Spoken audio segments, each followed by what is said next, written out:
Hello, welcome to my Genogram review. Apologize for some of the shadowing. I think this was the best setup that I could come up with. And I will get a little closer to certain areas so you can see things as we go along. But I appreciate you being here. And I want to start by saying I created, I think, a visual mind map to explore how my identity had been shaped by various social and community systems. And I didn't go into I went into a tiny bit of family aspects, but for the most part stayed true to some more cultural and social norms that had influenced my identity. And I know that the purpose of this was to uncover the strengths and the values that were instilled by community and social to understand how these different environments influence my worldview and perhaps myself, a sense of self. So over the next few minutes, I'll try to walk through my genogram, highlighting how all of that cultural norms, social groups, even any macro systems have impacted me at different stages of my life. And first and foremost, I'll say that I did organize this in a chronological order to show how these influences have evolved. So that wasn't intentional, but as I thought about three very distinct periods of my life that had really different influences, they kind of correlated with life stages. So I thought, why not go ahead and do that? But first, I'll draw your attention to the key. I couldn't fit it into the frame, so I'll hold it here and I'll reference it from time to time just so you have a sense of the areas that I pulled out as areas of importance. Okay, so the first area that I wanted to highlight was my childhood and adolescence phase. I think about this as the back to the memories I can recall all the way up to right around college. And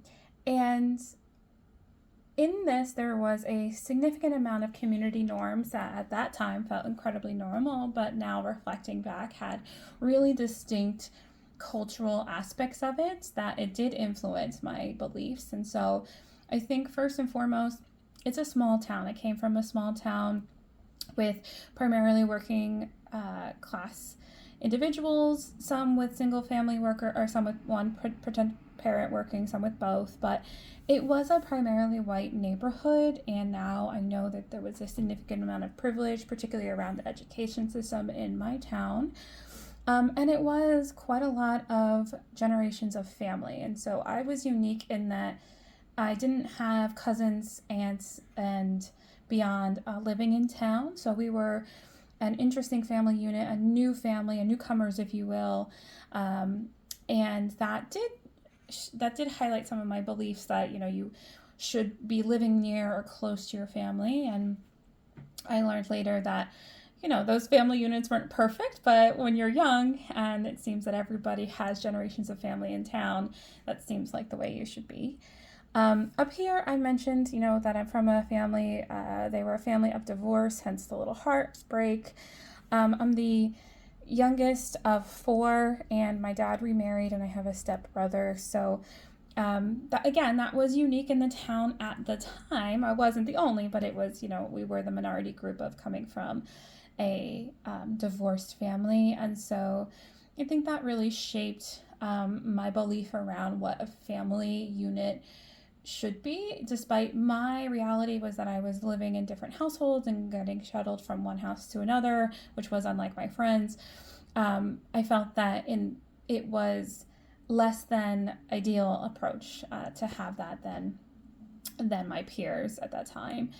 And so some really unique cultural and social norms to a small town, particularly in New Jersey, was these all-American vibe, like this Americana, sometimes faith-based attitudes. And I definitely grew up in a 4th of July type parade type town, or you got 2 cars, single family house, really maintained. Everybody I knew had some sort of Christian, Methodist, or traditional American type religion, were part of CCD.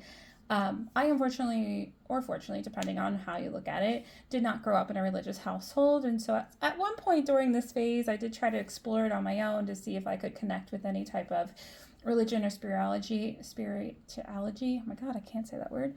But I couldn't really connect. And so I didn't really pursue religion in my life. And you'll see that doesn't show up much in other aspects of this journey.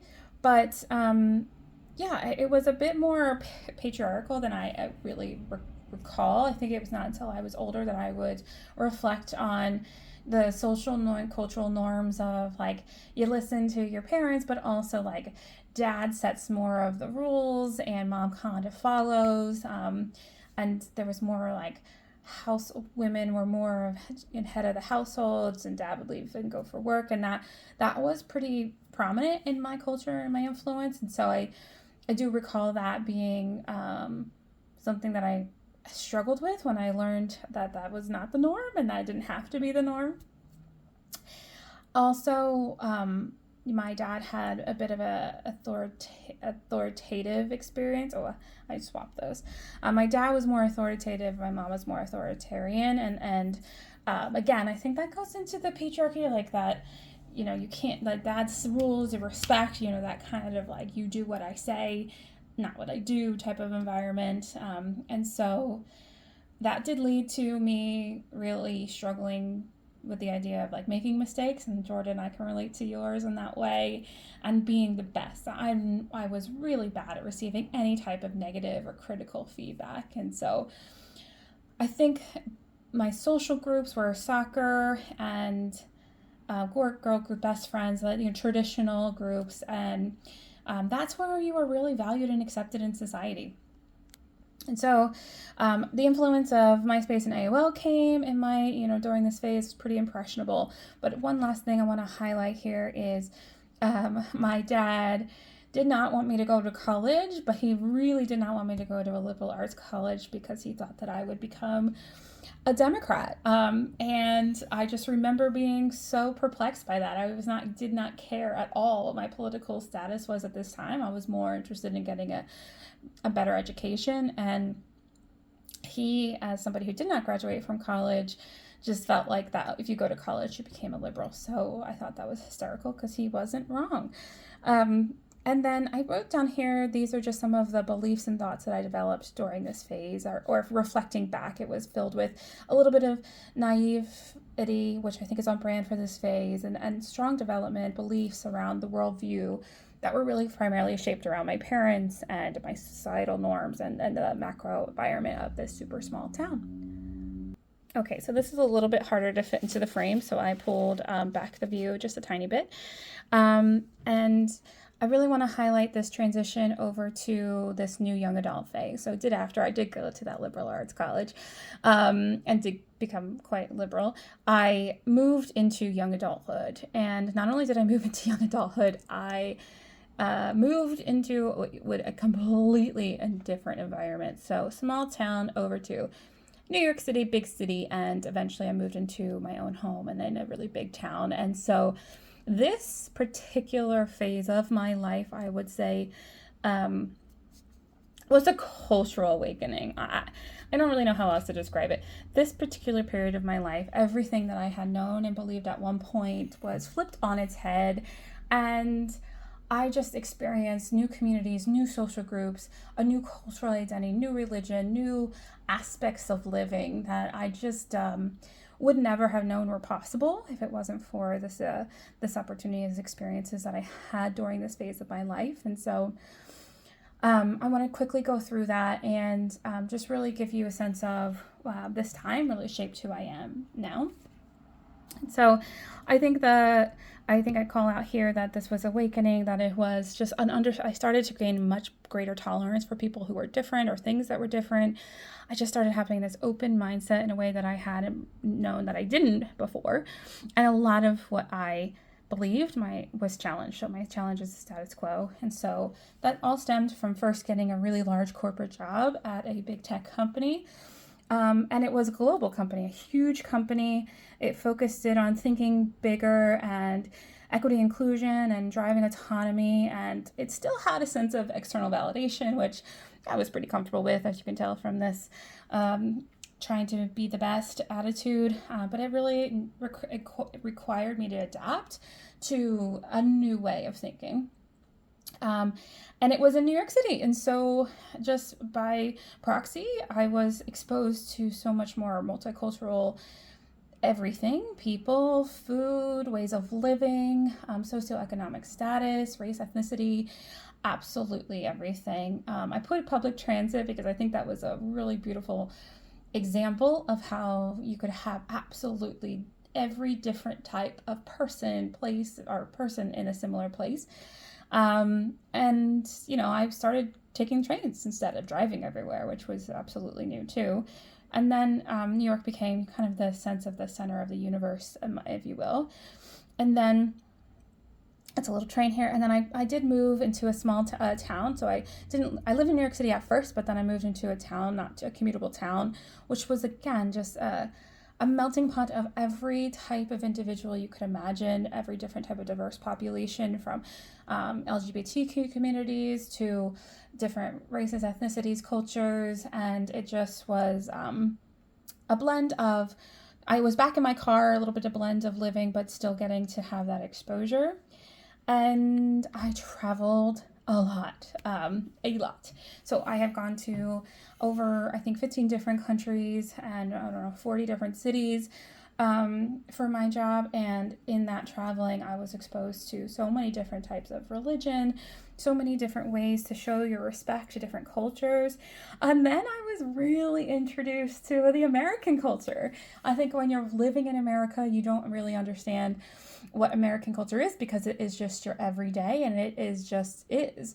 But when you're somewhere else, you really start to see this sense of American vibes, right? And so I would hear comments like, "Oh, you don't really come across as American. Are you Canadian?" And I would be like, "What does that mean exactly?" And then I started to recognize that America has a little bit sense of pride that sometimes comes across as disrespect. So I think that really gave me a sense of who I could have been and who I wanted to be in representing not just America, but also myself. And some of the cultural norms here were, city life was better than a small town vibe. It was fast paced, and you kind of didn't look people in the eye. You maybe nodded your head, but there was no conversations, no small talk. I outsourced a lot of tasks, meal kits. I had a lot of disposable income. I didn't have kids yet, so was able to kind of do more time at brunch and more time at gyms and more times finding things that brought me peace and joy. And then individualism and autonomy. It was amazing to just be part of a huge city, but ultimately anonymous because nobody knew who you were. And then, again, I was exposed to a lot of different religions. And so this was truly one of the most socially awakening times of my life. Okay, quickly moving on to the last phase, which I see as my middle adulthood and motherhood. In the way that the macro systems in my young adulthood with the big job and the corporate world influenced my identity and did promote adaptability and resilience, I also experienced a major heartache in that phase. And so while I got married and bought our first home, and that's in beautiful, diverse town, I then also made the decision to move back to, it was during COVID, and I just felt really scared to be outside of the epicenter of New York City with two very young kids as a first-time mom. So we made the decision to move from New York City back down to the Philadelphia region, which is, I didn't realize was a completely different place, and just diversity of thought was different. And so I want to quickly touch base on this phase of my life, because I think I'm really trying to blend the wonderful things about the cultural norms and social norms of my first chapter of life in small town living with the openness and adaptability of my second phase in living in New York City. So I'm really trying to blend those two systems, if you will, into this current part of my life. And so I'm really trying to find peer groups that are they're different. So I got some mom groups, some book clubs, a PTO, Girl Scouts groups, but I'm trying to build into it ways of thinking that are more aligned with mine, but not close-minded to other ways of thinking. I had my two kids here, and I started to really learn the concept of radical acceptance in this phase. Sacrifice, if I could, I'd jump right back to my old town, but my kids are really thriving down here. And staying true to myself and progressive in my mindset. I experienced a layoff from my big corporate job during this phase, and it's given me an opportunity to really be present in this new small town vibe again. It's bigger than the one I came from, but still a little bit smaller, and back into the sense that, small town Americana vibes. As you know, I'm heading over to WilMU to really pursue a passion-driven career. And I think, I want to quickly close because I recognize I'm really over time, but I just wanted to say that this really was a powerful reflection of a self-reflection, if you will. And it really allowed me to see how my values in my childhood community, being American first, laying the foundation to my identity, but then how I was really later influenced by my big corporate job in a multicultural city, traveling the world, and it gave me a different worldview, and it pushed me towards some pain, but also towards this new radical acceptance that both of those things could still be really beautiful, and I can blend a cultural identity by the shape of resilience the more I kind of went along. And so it really enforced the critical importance to me of a counselor's multicultural way of being. And I haven't really touched upon that, but I do think that understanding these complex layers of community, culture, and social groups is essential for helping clients navigate their own lives. And so thank you for watching, and I look forward to your thoughts and feedback, reflection, anything you have.